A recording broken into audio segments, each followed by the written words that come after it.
Здравствуйте. В этом видео я хочу пролить свет на несколько вопросов, которые обычно интересуют покупателя при выборе полиуретановых втулок. То есть первое — это скрип, смазывать или не смазывать втулочки перед установкой. Давайте буду писать скрип. Мы еще не знаем ответ на этот вопрос, то есть мы его разберем. Значит, одни очень уважаемые, компетентные, широко известные в узких кругах специалисты говорят о смазке рабочей поверхности твердое в нет.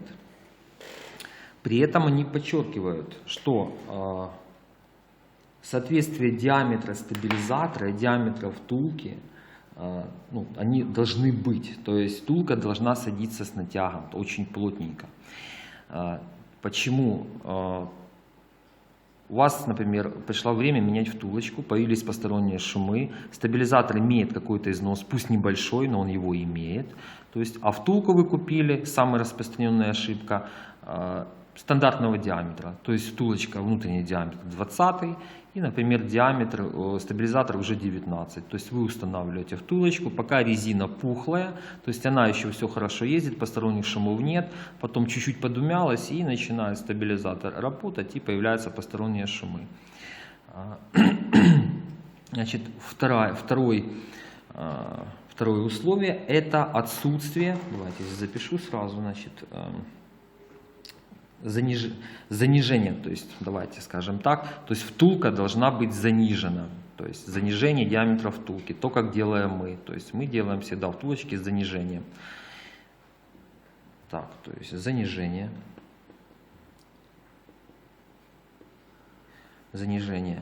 и второй — это чистое посадочное место, чистота.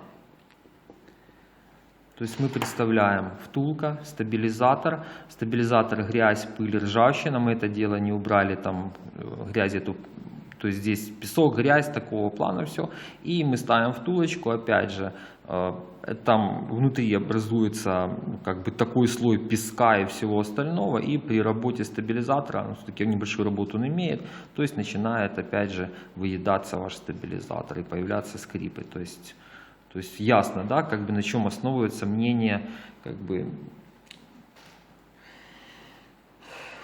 предыдущее мнение. Значит, другие, опять же, гаражные специалисты рекомендуют смазывать втулочку в любом случае. Давайте разберем и этот момент. Опять же, повторяем все наши ошибки. То есть первое, втулка без занижения. Например, покупайте стандартный 20 диаметр. Диаметр стабилизатора 19. То есть вы обильно смазали стабилизатор, там ставите втулочку. Понятно, что разрезаете ее, то есть там так открыли, то есть ставите втулочку. И в итоге вы получаете опять же вот такую вот, скажем так, зазорчик, в котором есть смазка. Теперь давайте рисовать.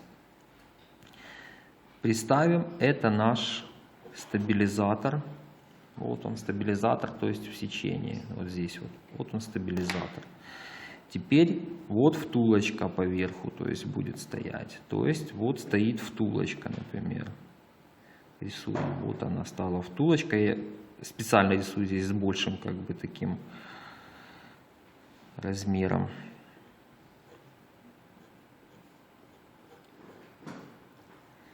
Значит, вот это место у нас заполнено смазкой. Какой-то, просто какой-то смазкой. Непонятно какой, в гараже под ногами где-то что-то нашли, помазали. То есть обычно смазка, она к себе, то есть к ней место работы стабилизатора, вот это, скажем так, довольно-таки агрессивная среда. То есть соли, вода, песок, нагрузки. То есть ясно. Сюда как бы песочек начинает прилипать к смазочке, и в результате образуется как бы такая вот как бы мешанина из смазки и прилившего песка. То есть, хорошо, здесь понятно. Далее рассмотрим. Стабилизатор начинает работу свою, то есть машина поехала, то есть он у нас начинает двигаться вверх и вниз. В итоге мы получаем вот эта вот смесь, она начинает расползаться равномерненько по всему пространству вот этому рабочему, и в итоге мы получаем, опять рисуем наш сечение стабилизатора. Вот как бы втулочка, вот если ее сдвинуть, получается поверху. Извиняюсь за корявые рисунки. И получается вот это все пространство у вас будет заполнено с мешаниной из смазки и песка, которая, в свою очередь, естественно, создаст довольно-таки абразивный слой, который ни к чему хорошему не приведет при работе стабилизатора. То есть у вас будет вырабатываться стабилизатор. То есть вот так вот дело будет работать, оно будет там все это дело равномерно распределяться, и опять же могут появиться и скрипы те же самые, потому что все-таки песок есть, и плюс будет выедать ваш стабилизатор.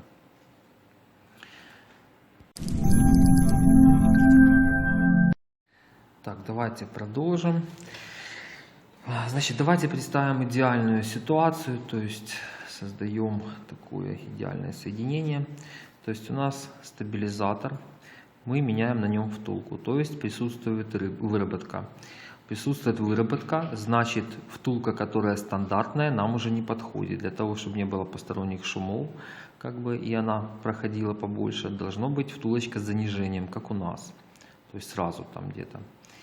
То есть втулка с занижением, стабилизатор чистенький, аккуратненький, подготовленный.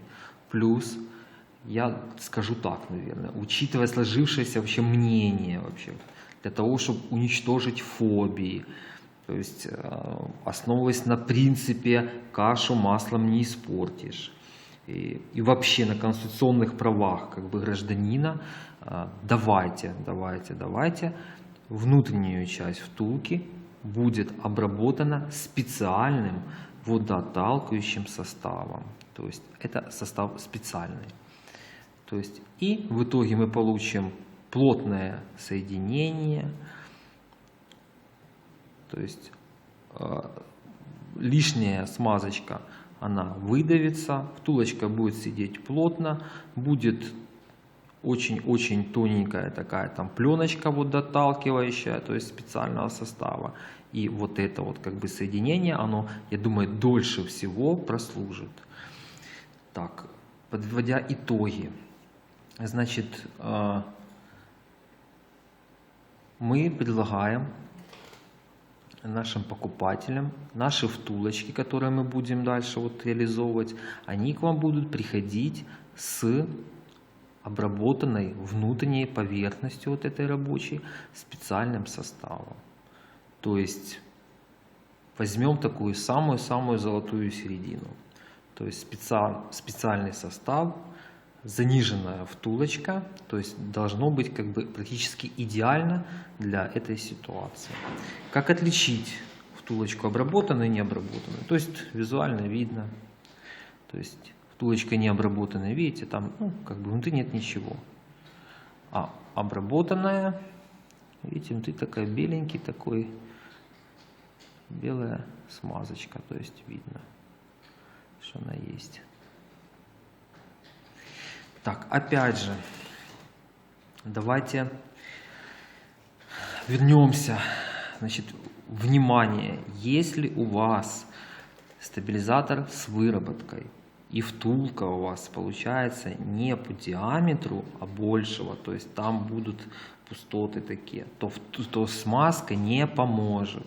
То есть должна быть втулка с занижением, должна плотно сидеть на стабилизаторе, тогда будет работать смазочка. Вот это максимально так, как она должна работать. Спасибо.